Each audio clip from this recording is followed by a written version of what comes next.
மஹந்த் லால்தாஸ் அப்படிங்கிற ராமர் கோயிலின் பூசாரியவே கொண்டுதான் இந்த அரசியலை நீங்க கட்டமைச்சிருக்கீங்க. ஏன்னா அவர் மசூதி எடுப்புக்கு எதிராக இருந்தாரு. அவர் அங்க இந்து முஸ்லீம் ஒற்றுமையா இருக்கணும்னு சொன்னாரு. அதனாலேயே அவர் பிஹெச்பி காரங்க எதிர்த்தாங்க. மர்மமான முறையில் அவர் சுட்டுக் கொல்லவும் பட்டாரு. அப்ப இன்னைக்கான தினம் இந்த ராமர்கிட்ட மன்னிப்பு கேட்டு கோயில் திறப்பு அப்படிங்கிறது ஏதோ ஒரு கொலைய நம்பிதான் அவங்க ஆரம்பிக்கிறாங்க. என்ன கொலை அப்படின்னா, இந்திய ஜனநாயகத்தை நாங்க கொண்டுட்டோம், அதுக்கு நாங்க விழாவா எடுக்கிறோம் அப்படிங்கிறதான். ராஜஸ்தான்ல நன்கொடையாக தலித்துகள் கொடுத்ததை திருப்பி கொடுத்தாங்க ராமர் கோயிலுக்கு. ஏன்னா உங்களோட கான்ட்ரிபியூஷன் அந்த கோயிலுக்கு போச்சுன்னா அந்த கோயில் தீட்டு போட்டுரும்.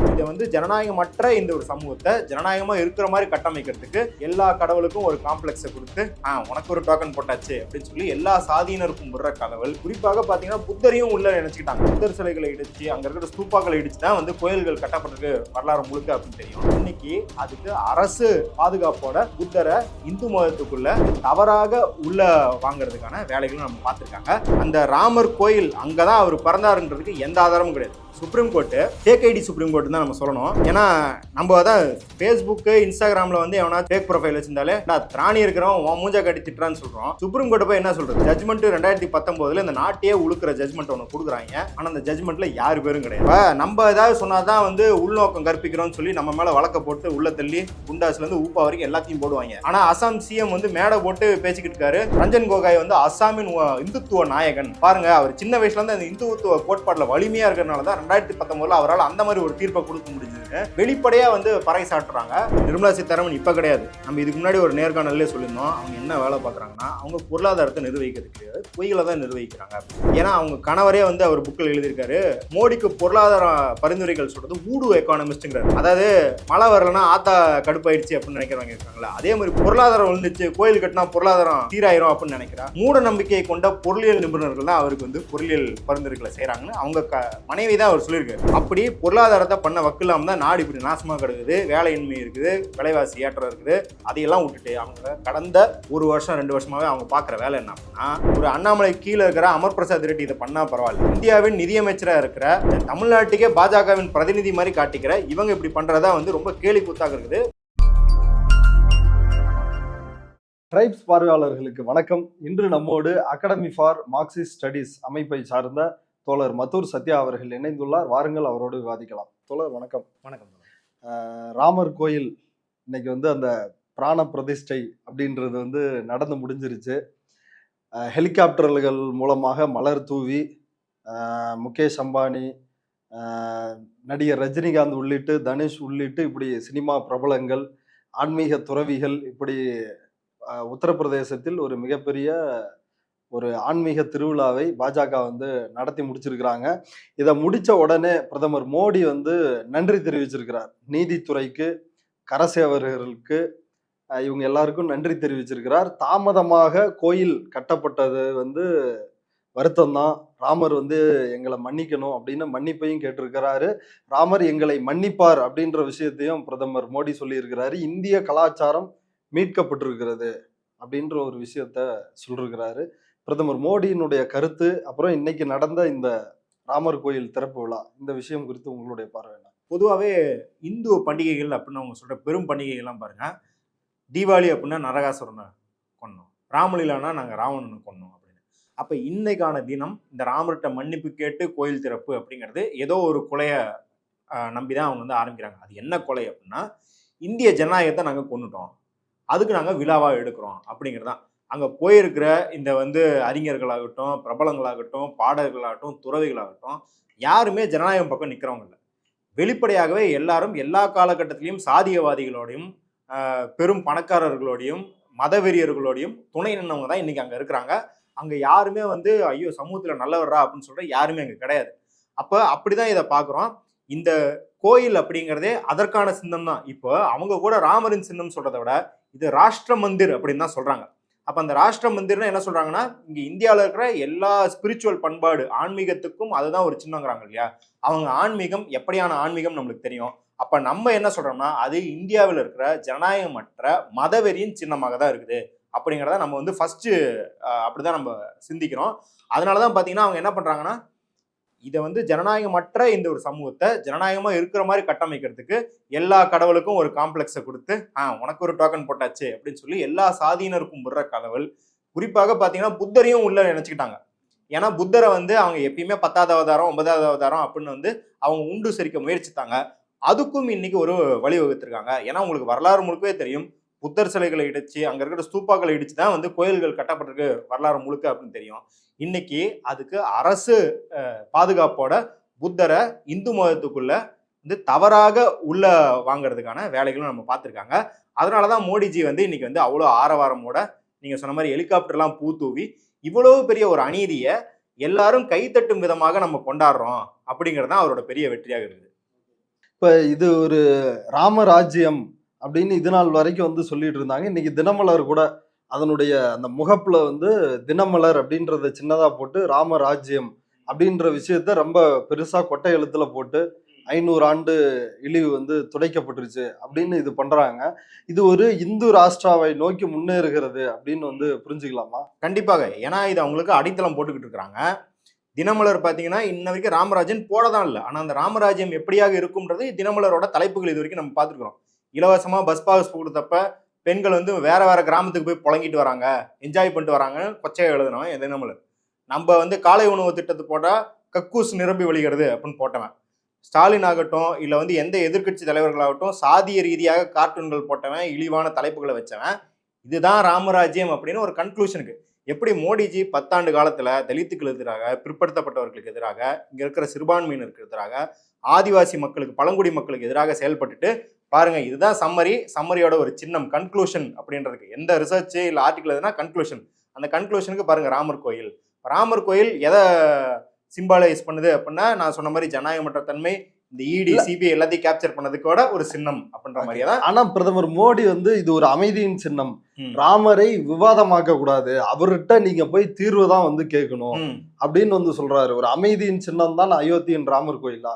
அயோத்தியின் ராமர் கோயில் வேற, இப்ப ராமர் வேறன்றதை வச்சுக்கிறோம் நம்ம. ஏன் அப்படின்னா, நம்ம வந்து இப்ப மோடியின் மீது திருப்பும் எல்லா கேள்வியும் நம்ம ராமருக்கு எதிரானவங்க இல்ல ராமரை கேள்விக்குட்படுத்துறோம். ராமரை கேள்விக்குட்படுத்துறது வேற டிபார்ட்மெண்ட். ஆனா இப்ப நம்ம கேள்விக்குட்படுத்துறது நீங்க ராமர் கோயிலை கட்டுறதா நம்ம கேள்விக்குட்படுத்துறோம். ஏன்னா ராமரை பத்திய விவாதம்ன்றது காந்தி காலத்துல இருந்து இருக்கு. காந்தி காலத்துல விமர்சனம், ஜனநாயக பூர்வமான விமர்சனத்தை காந்தியின் ராமர் மேல வச்சு அவரும் அதுக்கு பதில் அளிச்சிருக்காரு.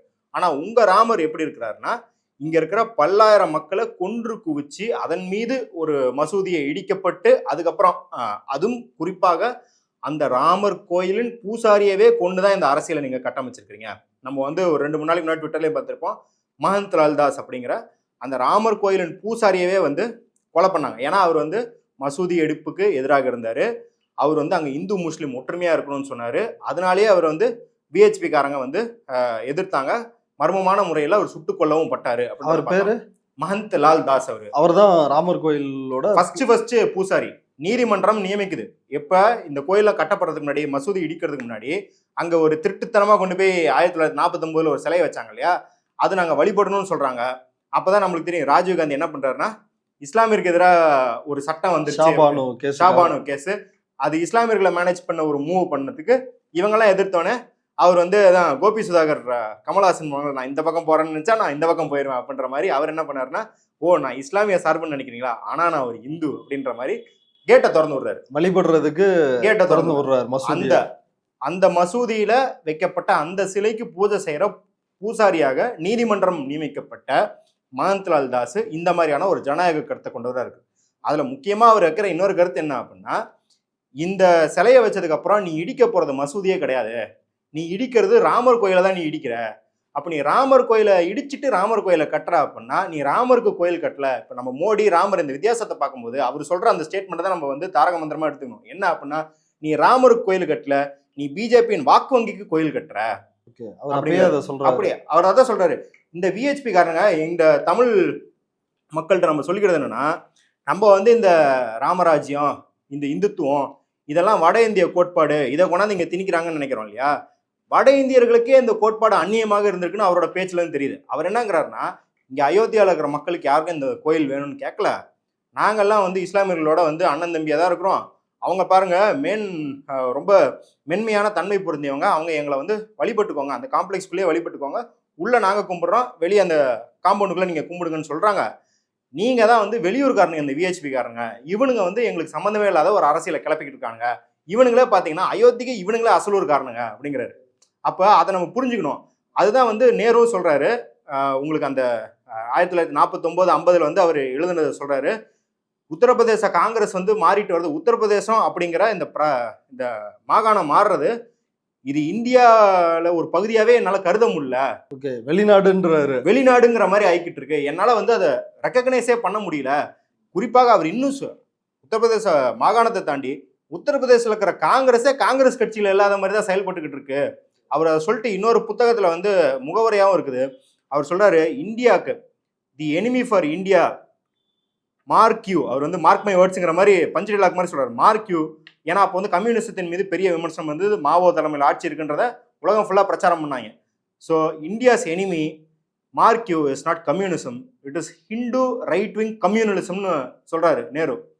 நீங்க வந்து அம்பேத்கரும் வந்து தாட்ஸ் அண்ட் லிங்குவிஸ்டிக் ஸ்டேட்ஸ் அப்படின்னு சொல்ற மொழிவாரி மாநிலங்களின் மீதான சிந்தனையை வந்து அவர் எழுதுறாரு. அதுலயும் சொல்றாரு, நீங்க யூபியும் மத்திய பிரதேசையும் 3 துண்டா வெட்டி 3 மாநிலங்களா மாத்தாத வரைக்கும் இந்த நார்த்து சவுத்து சண்டை இருந்தே இருக்கும். இந்தியாவில் ஒரு பெரும் இம்பேலன்ஸ் இருக்கும். இந்தியா எப்பயுமே வந்து ஒரு பதட்டுக்குள்ளேயே இருக்கும். அதனால யூபியும் மத்திய பிரதேசம் நீங்க வெட்டுங்கன்றாங்க. இன்னைக்கு வந்து இந்துத்துவத்துக்கு எது 2 மாநிலங்கள் பெரிய மாநிலங்கள் நீங்க கேட்டீங்கன்னா மத்திய பிரதேசம் உத்தரப்பிரதேசம் தான். அப்ப அதுதான் சொல்றோம், நம்ம வந்து இன்னைக்கு கிடையாது, 1940லயே அவங்க உத்தரப்பிரதேசம் மத்திய பிரதேசம் பார்த்து இந்தியாவின் ஜனநாயகத்தின் நாயகர்கள்னு சொல்ற அம்பேத்கரோ இல்ல அன்னைக்கு ஆட்சி பண்ண நேருவோ கூட அப்படி பயந்துருக்காங்க. இதுதான் நடக்க போகுதுன்னு அவங்க வந்து 50-100 வருஷத்துக்கு முன்னாடி நம்மளுக்கு சொல்லியிருக்காங்க. இந்த இந்திய ஜனநாயகத்துக்கு இது ஒரு ஆபத்தான இருக்கிற கல்ச்சர் மாறப்போகுது. அதான் நம்ம புரிஞ்சுக்கணும். ஓகே, இந்த விஷயத்த தெளிவுபடுத்துறதுனாலதான் வந்து அந்த பூசாரி வந்து கொல்லப்பட்டார். ஓ, எப்படி அந்த கொலை நடந்தது? அவர் வந்து என்ன பண்றாங்கன்னா, முதல்ல அவர் எடுத்தோன்னே மசூதி இடிப்புக்கு முன்னாடி கொல்ல என்ன பண்றாங்கன்னா, அவர் முதல்ல பதவி நீக்க செய்யறாங்க. ஏன்னா அவர் பதவியில இருந்தாருன்னா ராமர் கோயிலை இடிக்க வரும்போது அவர் ஒரு போர்க்குணம் கொண்டவர். போர்க்குணம்ன்றது வந்து வன்முறை கிடையாது. என்னைய தாண்டி போய் கோயிலை இடிச்சு பாருங்கன்ற மாதிரி கேட்கக்கூடியவர். மசூதி அவரு பாசையில கோயில அவர் வந்து அப்படி இருப்பாருங்கிறதுனால, ஒருவேளை இந்த கரசேவர்கள்லாம் போய் மசூதி இடிக்க போகும்போது தடையா நின்ட்டாருன்னா, அங்க ஏதாவது அசம்பாவிதம் நடந்துச்சுன்னா இந்துக்கள் மத்தியில இது ஒரு பெரிய கெட்ட பேரை ஏற்படுத்திடணும். ஃபர்ஸ்ட் அவர் பதவி நீக்கம் செஞ்சு அவரை அந்த இடத்துல இருந்து அப்புறப்படுத்துறாங்க. இது மசூதி இடிச்சதுக்கு அப்புறம் பெரிய கேஸ் போகுது. உங்களுக்கு தெரியும், சிபிஐ ஒரு கமிஷனை போட்டு விசாரிக்குது. அந்த கமிஷனுக்கு எப்படி விஹெச்பி அவர் வந்து ஆதரவு திரட்டுறது மட்டும் கிடையாது, இதை சாக்கா வச்சு வசூல் வேட்டையில இறங்கியிருக்கானுங்க. அந்த 92ல பல லட்சம் பல கோடிகள் அடிச்சிருக்காங்கன்றதுக்கான எவிடன்ஸ் என்கிட்ட இருக்குதுன்னு எடுத்துட்டு போறாரு. இதை அவர் வந்து போய் ஆஜராகிறதுக்கு முன்னாடி அவரை தீர்த்து கட்டணும்னு சுட்டு கொண்டுறாங்க. அப்ப பாருங்க, இவர் என்ன சொல்றாருன்னா, அதுல ஒரு முக்கியமான புள்ளி, நீங்க ஓட் பேங்க் அப்படிங்கறத எஸ்டாப்ளிஷ் பண்ணிட்டோம். அவர் வந்து இது ஓட் பேங்க் மட்டும் கிடையாது, இதை வச்சு வசூல் வேட்டை பண்றானுங்க அப்படின்னு. ஏன் அப்படின்னா, உங்களுக்கு தெரியும், இப்ப நம்ம தமிழ் படத்துல எல்லாம் இது வந்து ரொம்ப எளிமையா வருது. நம்ம கவுண்டமணி கூட வந்து உதயகீதம் படத்துல ஒரு ரோல் பண்ணியிருப்பாரு. ஒரு சும்மா இருக்கிற மரத்துக்கு தாலியை கட்டி அதை அப்படியே வந்து கோயிலா மாறி அவர் வந்து அசோக் நகர்ல வீடு வாங்கிடுவார் இல்லையா. அந்த மாதிரி அயோத்தியில ஒரு வழக்கமே என்னன்னா, குழப்பத்தவன் எல்லாரும் என்ன பண்ணிருப்பானுங்கன்னா, ஒரு உண்டியில வச்சு இங்கதான் ராமர் பிறந்தான்னு வசூல் பண்ணிருக்கான். அது அந்த இடம் மட்டும் இல்ல, அயோத்தியில ஒரு 50 இடத்துல வச்சு வசூல் பண்ணிருக்காங்க. ஓகே, ஆனா அந்த இடத்துலதான் ராமர் பிறந்தாருன்னு அது எப்படி முடிவான? அதுதான் இப்ப புதுப்பேட்டை படத்துல தனுஷ் சொல்லுவார்ல, இனிமேல் நீங்கெல்லாம் கிடையாதா, இனிமேல் நான் தான், எல்லாரும் என்கிட்ட வந்து கொடுங்கன்னு வரல. அந்த ஒரு பெரும் ரவுடியாக மாறினதான் விஹெச்பி. அவன் ஒரு இடத்த போட்டு, இனிமேல் இதுதாண்டா ராமர் பிறந்த இடம், எல்லாரும் என்கிட்ட வந்து இந்த 50 பேர் வசூல் பண்றானுங்க இல்லையா, அங்க பாதிக்கப்பட்டது இஸ்லாமியர்கள் கடைகளை தாண்டி இந்த 50 பேர் வசூல் பண்றவங்க தொழிலும் காலி பண்ணிட்டானுங்க. அதை காலி பண்ணிட்டு பெரு வசூல். இப்ப அவன் என்ன பண்ணிருப்பான், லோக்கல்ல போயிட்டு வர பக்தர்கள்ட்ட 10 ரூபா 20 ரூபா வாங்கிட்டு அவன் கும்பிட்டு போ ஒன்று விட்டுருப்பான். இவன் என்ன பண்றான்னா, என்ஜிஓக்கள் வச்சு உலகம் ஃபுல்லா இருக்கிற இந்துத்துவவாதிகள், இந்து மக்கள், அதாவது வந்து பெரிய விவரம் தெரியாம ஓ ராமர் அங்க பிறந்தாருப்பா அப்படின்னு நினைக்கிற பக்தர்கள் எல்லார்ட்டையும் பெரிய வசூல் வேட்டையில இறங்குறான். இதுல எவ்வளவு காசு அடிச்சிருக்கான்னு அவர் வந்து எவிடன்ஸே வச்சிருக்கிறாரு. இதுலயும் குறிப்பாக பாத்தீங்கன்னா, அந்த ராமர் கோயில் அங்கதான் அவர் பிறந்தாருன்றதுக்கு எந்த ஆதாரமும் கிடையாது. Supreme court fake ID supreme court தான் நம்ம சொல்லணும். ஏன்னா நம்ம அதான் ஃபேஸ்புக்கு இன்ஸ்டாகிராமில் வந்து எவனாச்சும் வந்து அசிங்கமாக திட்டும் போது ஃபேக் ப்ரொஃபைல் வச்சிருந்தாலே ஏன்னா திராணி இருக்கிறவன் மூஞ்சா காட்டி திட்டுறான்னு சொல்கிறோம். சுப்ரீம் கோர்ட்டை போய் என்ன சொல்கிறது, ஒரு ஜட்ஜ்மெண்ட்டு 2019 இந்த நாட்டையே உழுக்கிற ஜட்ஜ்மெண்ட் ஒன்று கொடுக்குறாங்க. ஆனால் அந்த ஜட்ஜ்மெண்ட்டில் யாரு பேரும் கிடையாது. பாபர் மசூதி இடிப்பு வழக்கு தீர்ப்பு அயோத்தியா தீர்ப்பில் வந்து யாரு பேரும் கிடையாது. இதுல வந்து 2 பேரும் தலைமை நீதிபதி அனானிமஸ்ல இதுல வந்து ஒருத்தர் அடிஷனல் நோட்டு. என்ன அடிஷனல் நோட்னா, அவரும் டிசென்டிங் நோட்டு, எதை எதிர்வாதம் வைக்கல. நீங்க வந்து ஒரு வாதத்தின் வழியாக இந்த கோயில் அவங்களுக்கு சொந்தம் சொல்றீங்க, நான் வேற வாதத்தின் வழியாக சொல்றேன் அப்படின்னு வச்சிருக்கிறாரு. இந்த இது வரைக்கும் எந்த தீர்ப்புலையும் இந்த மாதிரி வந்து யார் எழுதுனதுன்னு சொல்லாமல் கிடையாது. எல்லா தீர்ப்புலையும் 5 ஜட்ஜு பேரை கூட நீங்கள் குறிப்பிட வேணாம், எந்தெந்த பேராகிராஃப் எந்தெந்த ஜட்ஜு சொன்னார், எதிர்வாதம் எந்த ஜட்ஜு வச்சாரு, டிசன்ட் நோட் யார் எழுதினாரு அப்படிங்கிற முள்கொண்டு எல்லாமே இருக்கும். அப்படி கூட போட திராணி இல்லை இந்த ஜட்ஜுகளுக்கு. அந்த 5 பேரில் ஒருத்தர் தான் இப்ப உச்சநீதிமன்ற தலைமை நீதிபதியாக இருக்கிறாரு. இன்னொருத்தர் அந்த தீர்ப்பை கொடுத்து 6 மாசத்துல ராஜ்யசபா எம்பி, பிஜேபி எம்பி ஆயிட்டாரு, ரஞ்சன் கோகாய். இப்ப நம்ம ஏதாவது சொன்னாதான் வந்து உள்நோக்கம் கற்பிக்கிறோம்னு சொல்லி நம்ம மேல வழக்க போட்டு உள்ள தள்ளி குண்டாஸ்ல இருந்து ஊப்பா வரைக்கும் எல்லாத்தையும் போடுவாங்க. ஆனா அசாம் சிஎம் வந்து மேடை போட்டு பேசிக்கிட்டு இருக்காரு. ரஞ்சன் கோகாய் வந்து அசாமின் இந்துத்துவ நாயகன். பாருங்க, அவர் சின்ன வயசுல இருந்து அந்த இந்துத்துவ கோட்பாடுல வலிமையா இருக்கிறதுனாலதான் 2019 அவரால் அந்த மாதிரி ஒரு தீர்ப்பை கொடுக்க முடிஞ்சதுன்னு வெளிப்படையா வந்து பறை சாட்டுறாங்க. இன்னும் சில சட்டவியல் அறிஞர்கள் அவர் இருக்கிறப்பேவா ஆமா ரஞ்சன் கோகாயை வச்சுக்கிட்டு அதை சொல்றாரு. அவருக்கு மாலை மரியாதை எல்லாம் போட்டாங்க, மரியாதை பண்ணிக்கிட்டு இருக்காங்க அசாம்ல. அவர் ஒரு இந்துத்துவ நாயகன்னு அவரும் அந்த மாதிரி பேசிட்டு அவரு வந்து தொடர்ந்து என்ன இந்த தீர்ப்புன்றது நம்ம ஒரு பார்வையாளர்னா இது ஒரு முன் தீர்மானிக்கப்பட்ட நம்மளுக்கு தெரியாதுங்க, விவரம் தெரியாதுங்க ஏன் கொடுத்தாங்கன்னு. அசாம் சிஎம் தான் சொல்றாரு எங்களுக்காக தான் இந்த தீர்ப்பை கொடுத்தாங்கன்னு அசாம் சிஎம் சொல்றாரு. கரெக்டுங்களா? இன்னும் நிறைய சட்டவியல் நிபுணர்கள் என்ன சொல்றாங்கன்னா, இவங்க வந்து கேலி கூத்தாக்குறாங்க. என்ன அப்படின்னா, இதுக்கு முன்னாடி கூட ஏதாவது ஜட்ஜுகள் வந்து அரசுக்கு சார்பாக தீர்ப்பு கொடுத்துருப்பாங்க, அதுக்காக அரசு வந்து ஏதாவது பதவி தரேன்னு சொல்லியிருக்கலாம். ஆனா அப்போ கூட ஒரு 6-7 வருஷம் கேப் கொடுத்தா ஏதாவது தருவாங்க. அட்லீஸ்ட் அடுத்த ஆட்சியில இப்போ வந்து இப்போ மன்மோகன் சிங் வந்து UPA 1 இருக்காருன்னா UPA 2 வரைக்குமாவது வெயிட் பண்ணுவாங்க. இந்த மாதிரி ஏதாவது தரத்துக்கு கொஞ்சம் கூட வெக்கமானமே இல்லாம தீர்ப்பை வந்து 6 மாசத்துல அவருக்கு ராஜ்யசபா எம்பி தராங்க. இவ்வளவு வெட்ட வெளிச்சமா நீதித்துறையை கேலிக்குள்ளாக்குறாங்க அப்படின்றார். அப்போ அப்படி அவங்க சொல்லிட்டு இருந்தபோது அவங்களாலே நம்பப்பட்ட இல்லை இங்கே வந்து முற்போக்காளர்கள்னு சொல்கிற லிபரல்களால் தூக்கி கொண்டாடப்பட்ட சந்திரசூடும் போன வாரம் பார்த்தா காவி உடை அணிஞ்சிட்டு சோம்நாத் டெம்பிளுக்கு போயிட்டு சாமி கும்பிட்றாரு. கும்பிட்டுட்டு அவர் வந்து என்ன சொல்லலாம், பத்திரிகையாளர் வந்துட்டாங்க, சரி யாரோ ஒருத்தர் டிப்ஸ் கொடுக்குறாங்க வந்துட்டாங்க, வந்துட்டு என்ன சொல்லலாம், இல்லைங்க இது என் தனிப்பட்ட இது, என் குடும்பம் கேட்டாங்கன்னு வந்தாங்க. ஆனால் அங்கே அதை பேசாமல் மேலே பாருங்க காவி கொடி பறக்குது, பாகுவா துவஜ் பறக்குது, இது இந்தியர்களை இணைக்கும் ஒரு சக்தி அப்படின்னு பேசியிருக்கிறாரு. காந்தியே இதெல்லாம் பேசியிருக்காரு அப்படின்னு பேசினோன்னே நம்ம ராமச்சந்திர குஹா அப்படின்ற காந்தியவாதிக்கு பயங்கரமாக கோவம் வந்துருச்சு. முதல்ல அந்த காவி கொடி அப்படிங்கிறது வந்து இந்தியர்களை இணைக்கிற கொடியெல்லாம் கிடையாது, அது இந்தியர்களை என்னைக்குமே சாதி ரீதியாக பிரித்து தான் வச்சிருக்கு, தலித்துகளை வெளியே தான் வச்சிருக்கு. இதுக்கு முற்றிலும் எதிரானவர் காந்தி. காந்தி எங்கேயுமே கோயிலில் பிரார்த்தனை பண்ணது கிடையாது, ஒரு 2 இடத்த தவிர. அது அவர் 50-60 வருஷம் அரசியல் வாழ்க்கையில் அவர் பண்ணது எல்லாமே பொது வெளியில எல்லா சாதியினரும் ஒரு டென்ட் கடியில பிரார்த்தனை பண்றது தான் அவர் முறையாக இருந்தது. அவர் கோயில் மூலியமாக இந்துத்துவத்தையோ இல்லை இந்த பொலிட்டிக்கல் ஹிந்துவிசத்தை பரப்புவதோ அவர் முற்றிலுமாக நிராகரிச்சாரு. அப்ப சிஜே காந்திக்கு எதிராக செயல்படுறாரு. இன்னொன்று சிட்டிங் சிஜேங்க ஒரு 1947 நம்ம சொல்றோம், அப்போ வந்து எல்லாருமே இந்துவயப்பட்டிருந்தாங்க, இப்பதான் ஜனநாயகத்துக்கு எல்லாரும் வந்து பழகுறாங்கன்றோம். ஆனா அன்னைக்கு நேரு சோம்நாத் டெம்பிள் கூப்பிடும் போது அவர் போகல அப்படிங்கிறத விட ராஜேந்திர பிரசாத் போகாதீங்கன்னு சொன்னார், குடியரசுத் தலைவரை போகாதீங்கன்னு சொல்லிட்டு நம்ம பொறுப்புல இருக்கும்போது, ஆட்சி பொறுப்புல இருக்கும்போது நம்ம சோம்நாத் டெம்பிளுக்கு போனோம்னா அது இந்துத்துவ ஆட்சின்னு காட்டிரும் அப்படின்னு சொல்றாரு. அப்ப இருந்த ஒரு ஜனநாயக பண்பு கூட இப்ப இருக்கிற சிட்டிங் சிஜிஐக்கே இல்லை அப்படிங்கிறத பாக்குறோம். அதுதான் நம்ம என்னங்கிறோம்னா, இப்போ rule of law, politics, social, அதாவது சட்டம் ஒழுங்கு, அரசியல், சமூகவியல்னு எடுத்துக்கிறோம் இல்லையா. இப்போ காங்கிரஸ் அரசியல் ரீதியாக மேல்தட்டு வர்க்கத்தினரான அரசியல் தான் பண்ணுது. இப்போ திமுகவோ கம்யூனிஸ்ட் கட்சியோ நம்ம மக்களுக்கான அரசியலை பண்ணுது, ஆனால் சமூக ரீதியாக வந்து அவங்களால பெரிய யதார்த்தத்தை மாற்ற முடியலன்றோம். ஆனால் இவங்க எல்லாத்துக்குமே அட்லீஸ்ட் வந்து இந்த ரூல் ஆஃப் லான்னு சொல்கிற சட்டத்தின் மீதாவது ஒரு மரியாதை உண்டு. சட்ட ஒழுங்கை பாதுகாக்கணும், சட்டம் அட்லீஸ்ட் வந்து பேப்பரில் இருக்க அளவுக்காவது இருக்கணும். அது கூட இந்த ஆட்சியில் கிடையாது. சட்டத்தை வந்து தூக்கி போட்ட மாதிரி தான் இதை பண்ணிக்கிட்டு இருக்கிறாங்க அப்படின்னு தான் பார்க்குறோம். அதனால தான் வந்து மோடிஜி வந்து எல்லா இடத்துலையும் போய் வந்து கோயிலை வந்து அரசுக்கிட்ட வந்து மீட்கணும்னு பேசுகிறார். அவர் இன்னைக்கு கோயிலை வந்து சிறப்பிச்சுட்டு இருக்கிறாரு. சிறப்பு ரயில் விடப்படுது, எல்லா அரசு நிறுவனங்களுக்கும் அரை நாள் விடுமுறை. அது ரொம்ப நேர்மானா. ஏன் அரை நாள் விடுமுறைனா அரை கோயில் தான் கட்டியிருக்கிறாங்க, அதனால அந்த அளவுக்கு நேர்மையாக அரசு பணத்தை வந்து இப்படிலாம் செலவு பண்ணிக்கிட்டு இருக்கிறாங்க. ஸோ இதுதான் பார்க்குறோம். இந்த சமூகவியலாக அவங்க 50 வருஷமாக இந்த ராமராஜ்யத்தை கொண்டு போய் சேர்த்துருக்காங்க. அரசியலுக்காக எல்லா இன்ஸ்டிடியூஷன்ஸ் கேப்சர் பண்ணாங்க. இன்னைக்கு யாருமே இதை எதிர்த்து பேச முடியாது. பேசினா உங்க மேலே இடி ரைடு வரலாம், ஊப்பா சட்டம் பாயலாம், சிபிஐ ரைடு, இன்கம் டேக்ஸ் ரைடுன்னு உங்க துறைக்கு சார்ந்த மாதிரி அதுக்கு ஒரு மருந்து இருக்கு, இதுக்கு எனக்கு மருந்து இருக்குன்னு வச்சிருக்காங்க. சட்ட ரீதியாகவும் இன்னைக்கு சுப்ரீம் கோர்ட்டே ஃபுல்லாக அடி பண்ணிருச்சு அப்படின்றத நம்ம பார்க்குறோம். இப்ப குறிப்பாக இந்தியாவில் உள்ள சிறுபான்மை மக்கள், இஸ்லாமியர்கள், கிறிஸ்தவர்கள் அவங்களுடைய மனதில் இன்றைக்கு மிக கொடூரமான ஒரு நாள். இப்ப இந்துக்கள் ஒரு ஜனநாயகத்தை விரும்புகின்ற யாருக்குமே இது ஒரு கொடூரமான நாள். அவங்க பார்வையில இருந்து இன்னைக்கு அவங்களுக்கு எப்படி இருக்கும்?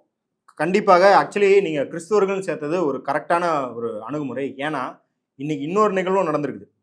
நீங்க வந்து இன்னைக்கு தான் ஃபாதர் ஸ்டெயின்ஸை வந்து உயிரோட எரிச்ச நாள். ஜனவரி 22 வந்து ஒடிசால உங்களுக்கு பார்வையாளர்களாக ஞாபகம் இருக்கான்னு தெரியல. ஒடிசால ஒரு பாதிரியார் அவரோட குடும்பத்தை ஸ்டெயின்ஸ் ஃபாதரை உயிரோட வச்சு கொளுத்தின நாள் இன்னைக்கு. இந்துத்துவ அமைப்புகளால் கொளுத்தப்பட்ட நாள். இதே நாளில் தான் இன்னைக்கு ராமர் கோயிலும் கட்டுறாங்க. இன்னைக்கு ராமர் பிறந்தாரா, நான் முன்னே சொன்ன மாதிரி ஜனநாயக படுகொலையில் அவங்க இதையும் வச்சுதான். ஏன்னா நம்ம ஏற்கனவே தெரியும், டிசம்பர் 6 அம்பேத்கர் நினைவு தினத்தன்னைக்கு நீங்கள் போய் மசூதி இடிப்பீங்க. ஃபாதர் ஸ்டெயின்ஸை கொன்ன அன்னைக்கு நீங்கள் வந்து கோயிலை திறப்பீங்க. இவங்க டேட் வந்து இவங்களுக்கா பார்த்து அலைன் ஆகுதா இல்லை இவங்களா சூஸ் பண்ணுறாங்களான்னு தெரில. இஸ்லாமியர்களோட துன்பம் வந்து பெரும் துயரம் தான். அதை வந்து இந்த அனானிமஸ் ஃபேக் ஐடி தீர்ப்புனால கூட அதை தவிர்க்க முடியல. ஏன்னா அவங்களுக்கே தெரியுது, மனசு உறுத்துது. என்ன சொல்கிறாங்கன்னா, அந்த தீர்ப்பிலே ஆமாம் இஸ்லாமியர்களுக்கு அநீதி இழைக்கப்பட்டிருக்குது, அந்த மசூதியை இடித்தது தவறுதான். முன்னாள் சிஜிஐ கேட்குறாரு, இந்த தீர்ப்பு என்ன சொல்லுது? அப்போ இன்னைக்கு பாபரி மஸ்ஜித் இருந்தால் இடிக்கலாம் அப்படின்னு அனுமதி தானே தருது.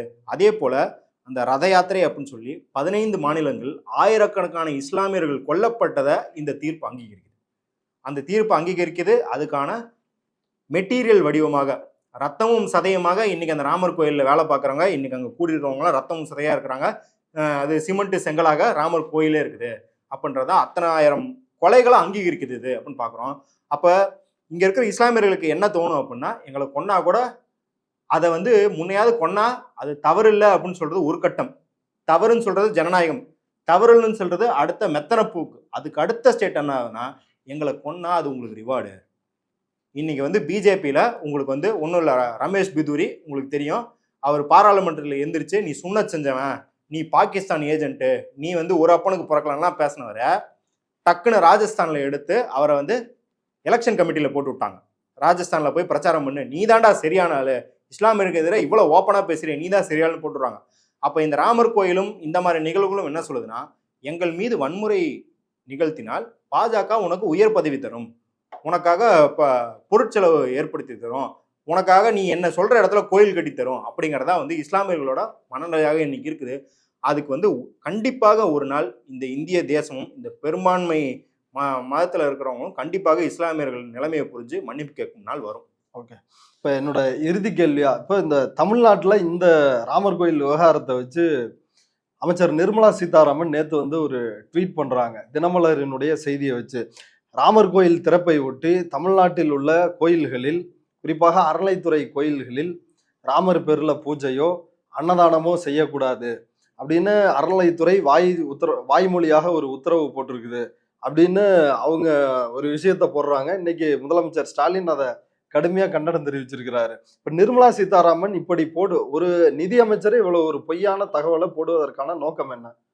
அதாவது அவங்க நிர்மலா சீதாராமன் இப்ப கிடையாது, நம்ம இதுக்கு முன்னாடி ஒரு நேர்காணல்லே சொல்லியிருந்தோம். அவங்க என்ன வேலை பார்க்குறாங்கன்னா, அவங்க பொருளாதாரத்தை நிர்வகிக்கிறது கிடையாது, பொய்களை தான் நிர்வகிக்கிறாங்க அப்படின்னு. ஏன்னா அவங்க கணவரே வந்து அவர் புக்கில் எழுதியிருக்காரு, அவங்க பேரை சொல்ல முடியாது, அதனால அவர் என்ன எழுதியிருக்காருன்னா, மோடிக்கு பொருளாதார பரிந்துரைகள் சொல்றது ஊடு எக்கானமிஸ்ட்ங்கிறாரு.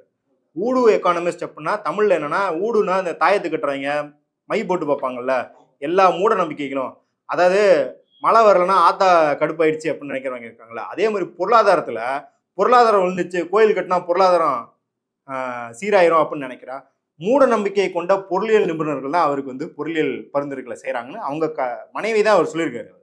அப்படி பொருளாதாரத்தை பண்ண வக்கில்லாம தான் நாடு இப்படி நாசமாக கிடக்குது, வேலையின்மை இருக்குது, விலைவாசி ஏற்றம் இருக்குது, எல்லா இண்டஸ்ட்ரி எல்லாம் தேக்கத்தில் இருக்குது. அதையெல்லாம் விட்டுட்டு அவங்க கடந்த 1 வருஷம் 2 வருஷமாகவே அவங்க பார்க்குற வேலை என்ன அப்படின்னா, மிஸ்டர் பாண்டே, அண்ணாமலை, அர்ஜுன் சம்பத் எல்லாம் சேர்ந்து இங்கே ஒரு வதந்தியை கட்டமைச்சு வைப்பாங்க கரெக்டாக. அதுக்கு வந்துட்டு விழா சிறப்பிக்கிற மாதிரி வந்து அந்த பொய்யை வந்து இங்கே பரப்பிட்டு போகிறது அங்கே வேலையாக இருக்குது. நம்ம இந்த ஆர்கியாலஜிக்கல் சர்வே டிபார்ட்மெண்ட் வந்து ஒரு விழா நடத்துனாங்க, அங்கே வந்து கோயில் நகை காணாமல் போச்சுன்னு ஒரு ஒப்பாரியை போட்டு போனாங்க.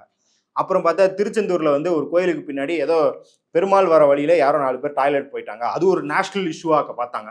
ஏன்னா நீங்கள் அது நேஷ்னல் இஷ்யூவாக்குனாலே அவங்க பாருங்கள் எவ்வளோ பூரா இருக்கிறாங்க ஸ்ட்ராட்டஜியில், அது ஸ்வச் பாரத் இஷ்யூ.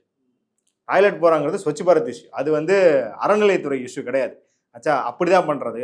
இன்னைக்கு அதே ஒரு எக்ஸ்டென்ஷனாக சரி பாருங்க, எந்த மாநிலத்திலும் இந்த சர்ச்சையை கிளம்பல. கரெக்டாக தமிழ்நாட்டில் வந்துட்டு அறநிலையத்துறை வந்து பர்மிஷன் தரல, எங்கள் வழிபாட்டு உரிமையா, எவ்வளோ ஒரு கேலி கூத்து. நீங்களே ஒரு மதத்தோட வழிபாட்டு உரிமையை பறித்து ஒரு கோயிலை கட்டி அவங்கள துன்புறுத்திக்கிட்டு இருக்கீங்க.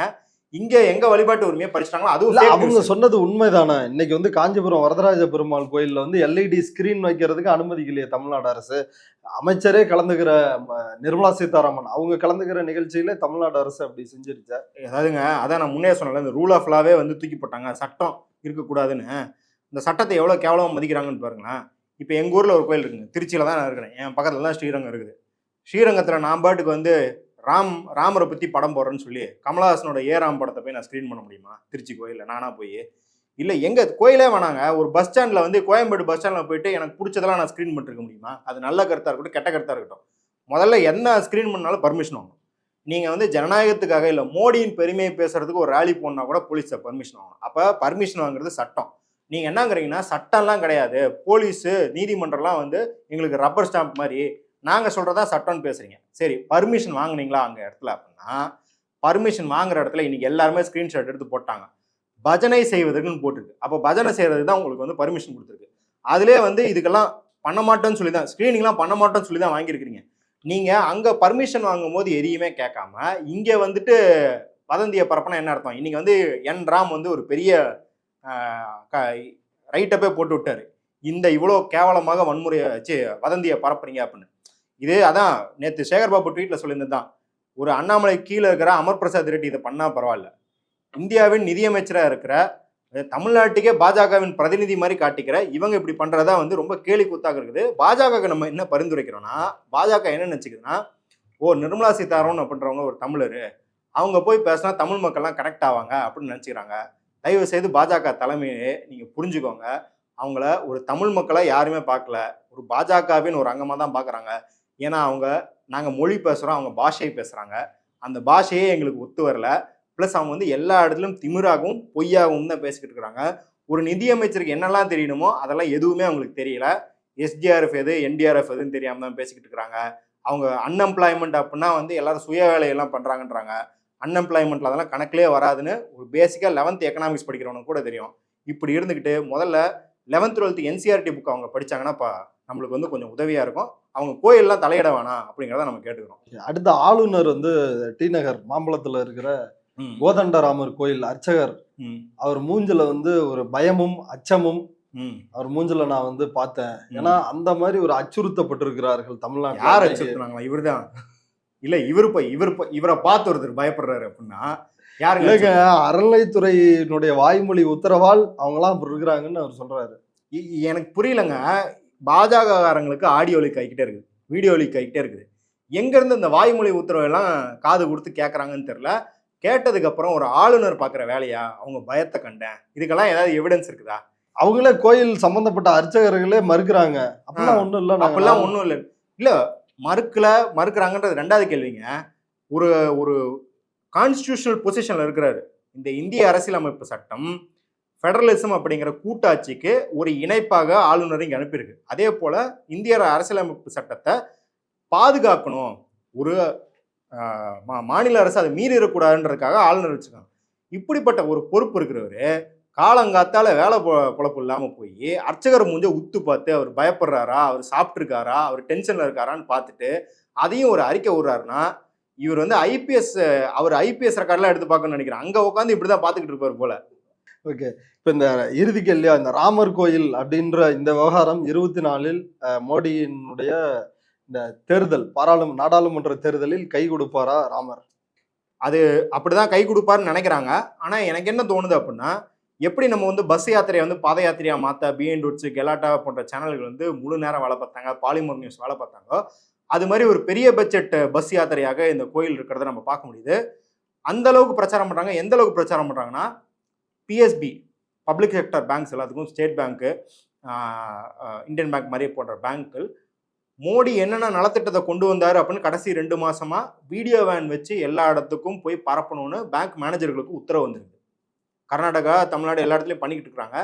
ஸோ அது மட்டும் இல்லாமல் உங்களுக்கு தெரியும், இலவச ரயில் விடுறதுலேருந்து இந்தியா டுடேலேருந்து டைம்ஸ் நவ் வரைக்கும் மோடி எவ்வளவு சூப்பராக மந்திரங்கள் ஓதுறாரு அப்படின்னா நிகழ்ச்சிகள்லாம் நடத்தி அந்த அளவுக்கு பிரச்சாரம் 11 நாள் விரதம், அவரு சோறே சாப்பிடல, இளநீ தான் குடிச்சாரு. இளநீ தான் குடிச்சாரு. ராமேஸ்வரத்துக்கு வராரு, ஸ்ரீரங்கத்துக்கு வராரு. ஸ்ரீரங்கத்தில் ஒரு வீடியோ பார்த்துருப்போம். எல்லாரும் அன்னியன் படத்தில் வந்து விக்ரமோட கேங் மாதிரி எல்லாரும் வந்து நாமத்தை போட்டுட்டு பூணில் காட்டிட்டு எல்லாருக்கும் தாட்டா காட்டுறது, அழுகிறது, ஜெய் ஸ்ரீராம் சொல்றது, மந்திரம் ஓதுறதுன்னு ஒரே உலகாங்கிதை அடைஞ்சுக்கிட்டு இருந்தாங்க. அதையெல்லாம் தாண்டி இது வந்து அந்த அளவுக்கு ஆதரவு பெறலையோ அப்படின்னு தோணும். கண்டிப்பாக கிளாசட் சங்கீஸ்ன்னு சில பேரை சொல்லுவோம். அதாவது மறைமுக சங்கிகளாக இருந்தவனுங்க, அவனுங்கெல்லாம் வெளியே வந்துட்டானுங்க. அதனால வந்து எப்படி தெரியுதுன்னா, பயங்கரமா ஆதரவு பெருகிடுச்சு போல தெரியுது. அப்பெல்லாம் ஆதரவெல்லாம் பெருகல. 2019 எவன்ட்டி சொல்லாம ஓட்டு போட்டவனுங்க 2024 சொல்லிட்டு ஓட்டு போட போறானுங்க அப்படின்ற லெவலில் தான் ஆயிருக்கும் இல்லையா. இதனால அவங்களுக்கு இன்னொரு கோடிக்கணக்கான ஓட்டுகள் வந்து ஒன்னா இணைஞ்சிருக்குமா அப்படின்னு கேட்டா அது சந்தேகத்துக்குரியதுதான். இந்த முறை 303 சீட்டு ஜெயிக்கிற அளவுக்கு போகாது அப்படின்றத பார்க்குறோம். இதுவே சில இடத்துல கவுண்டர் ப்ரொடக்டிவாகவும் இருக்கும். ஏன்னா நம்ம பார்த்துருக்கோம், ராஜஸ்தான்ல வந்து நன்கொடையாக தலித்துகள் கொடுத்ததை திருப்பி கொடுத்துட்டாங்க ராமர் கோயிலுக்கு. ஏன்னா உங்களோட கான்ட்ரிபியூஷன் அந்த கோயிலுக்கு போச்சுன்னா அந்த கோயில் தீட்டு போட்டுரும். அது தூய்மையான பணிக்காக நாங்கள் வந்து காசு வசூல் பண்றோம், உங்கள்ட்ட இருந்து வாங்கினா அந்த தூய்மை கெட்டு போயிடும் அப்படின்னு சொல்லி காசை திருப்பி. இதுவே மிகப்பெரிய உதாரணம். ராமராஜ்யத்தில் தலித்துகளுக்கு என்ன? தலித்துகளுக்கு ஒன்றும் இல்லை. அந்த ராம்கே நாம் அந்த டாக்குமெண்ட்ரியிலே மசூதி இடிக்கிறதுக்கு முன்னாடி அங்கே இருக்கிற தலித்துகள்கிட்ட கேட்குறாங்க, இங்கே ராமர் கோயில் வரப்போதாமே, எவ்வளோ சந்தோஷப்படுறீங்கன்னா, அங்கே என்னங்க சந்தோஷங்கிறீங்க, கோயிலெலாம் விடுங்க, இப்போ ஒரு சிலை தான் வச்சிருக்கானுங்க, ஒரு சின்ன சிலை வச்சு கும்பிட்டுருக்காங்க, அதுலேயே எங்களை உள்ளே விட மாட்டுறாங்க, எங்களை ரொம்ப கேவலமாக நடத்துகிறாங்கன்னு அங்கே அவங்க சொல்கிறாங்க. நாங்கள் சமார் சாதியை சேர்ந்தவங்க எங்களை இப்படி நடத்துகிறாங்கன்னு அந்த ஆவணம் இருக்குது. அங்கே தலித்துகள் என்ன பாடுபட்டாங்க, நம்மளுக்கு அந்த தலித்தின் ஆர்எஸ்எஸ் மேகவன்ஷி சொல்கிறாரு, தலித்துகள் பிற்படுத்தப்பட்ட வகுப்பினர் சேர்ந்த நிறைய பேரை கூட்டிகிட்டு இந்த வன்முறைக்கு குஜராத்லேருந்து ட்ரெயினில் போகிறாங்க. அது எந்த ஊருக்கு போய் சேர்ந்துச்சுனே தெரியல. அது வேற ஏதோ ஒரு ஊருக்கு போய் சேர்ந்து அங்கே இவங்க கல்லடிப்பட்டு வேற கலவரம் நடந்து அங்கே ஒருத்தர் இறந்து வேற போறாரு. அதெல்லாம் ஆர்எஸ்எஸ் கண்டுக்கவே இல்லை. அப்போ ஆர்எஸ்எஸ்குள்ள தலித்துகள் எப்படி நடத்தப்படுறாங்கன்றத அவர் உணர்ந்து தான் வெளியே வர்றாரு. அப்போ இவங்க இந்த கோயில் இடுப்புலையும் சரி, கோயில் இடிச்சதுக்கு அப்புறம் வழக்கு நடத்தினதுலையும் சரி, அங்கிருந்து தலித்துகளை அப்புறப்படுத்துறதுலையும் சரி, இன்னைக்கு இந்த வசூலை திருப்பி அனுப்புறதுன்னு பார்க்குறோம். அவங்க தலித்துகளுக்கும் பிற்படுத்தப்பட்ட வகுப்புகளுக்கும் பழங்குடியினருக்கும் இஸ்லாமியர்களுக்கும் கிறிஸ்தவர்களுக்கும் முழுக்க எதிராக தான் இருக்கிறாங்க. நீங்கள் என்ன வேணாலும் பாவலா காட்டலாம். நீங்கள் வந்து கிறிஸ்மஸுக்கு எல்லா பாதிரியார்களையும் கூப்பிட்டு நான் வந்து விருந்து வைக்கிறேன்னு பேசலாம். அதையுமே பார்த்தீங்கன்னா ஒரு 3500 கிறிஸ்துவ செயல்பாட்டாளர்கள் மறுத்துருக்குறாங்க. அதே போல் இன்றைக்கி தலித்துகளுக்கு நாங்கள் அடையாளம் கொடுத்துட்டோம் அப்படின்னு நீங்கள் பேசலாம். ஆனால் வெளியில் இருக்க தலித்துகளுக்கு உண்மை தெரியும். அதெல்லாம் வந்து இந்த தேர்தலை பிரதிபலிக்கும் அப்படின்னு நம்ம நம்புகிறோம். ஓகே, இவ்வளவு நேரம் எங்களுடைய பார்வையாளர்களுக்காக நேரத்தை ஒதுக்கி கருத்துக்களை பகிர்ந்துட்டது மிக்க நன்றி. நன்றி.